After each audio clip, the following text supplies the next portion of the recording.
মাত্র ৬,৫০০ টাকায় সিটি ইউনিভার্সিটির একদম পাশে থাকুন ৩০ দিন। চলুন দেখে আসি কোথায় থাকবেন। এটা হলো ইউনিকো মাসুলিয়া ফিমেল ব্রাঞ্চ। আজকে আমরা দেখাবো এখানে 4 সিটের রুম। এটা হলো ইউনিকো মাসুলিয়া ফিমেল ব্রাঞ্চের 4 সিটের রুম। এর সাথে আপনি পেয়ে যাচ্ছেন একটি অ্যাটাচ ওয়াশরুম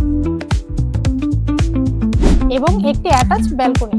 প্রতিটি বেডের সাথে আপনি পেয়ে যাবেন তোশক, বালিশ, বিছানার চাদর, একটি অ্যাডজাস্টেবল ফ্যান, একটি লাইট এবং একটি ল্যাপটপ টেবিল। এবং আপনার মূল্যবান জিনিসপত্র রাখার জন্য পেয়ে যাচ্ছেন একটি লকার এবং বই খাতা রাখার জন্য পেয়ে যাচ্ছেন একটি বুক শেলফ। এছাড়াও জামা কাপড় রাখার জন্য পেয়ে যাচ্ছেন একটি ড্রয়ার ও একটি ক্লোজেট। এছাড়াও প্রতিটি রুমের সাথে পেয়ে যাচ্ছেন একটি কমন টেবিল ও একটি চেয়ার। এছাড়াও পেয়ে যাচ্ছেন 3 বেলা মানসম্মত খাবার, লন্ড্রি সার্ভিস, ফ্রি ওয়াইফাই, নামাজের জন্য প্রেয়ার রুম, পড়াশোনার জন্য study zone, gym facilities, 24/7 CCTV, 24/7 security ও জেনারেটর সহ রয়েছে টোটাল 25+ সুবিধা। সো দেরি কেন? আজই নিচের দেওয়া নাম্বারে কল করুন অথবা উপরের দেওয়া ওয়েবসাইটে ভিজিট করে বুকিং দিন আপনার সিটটি।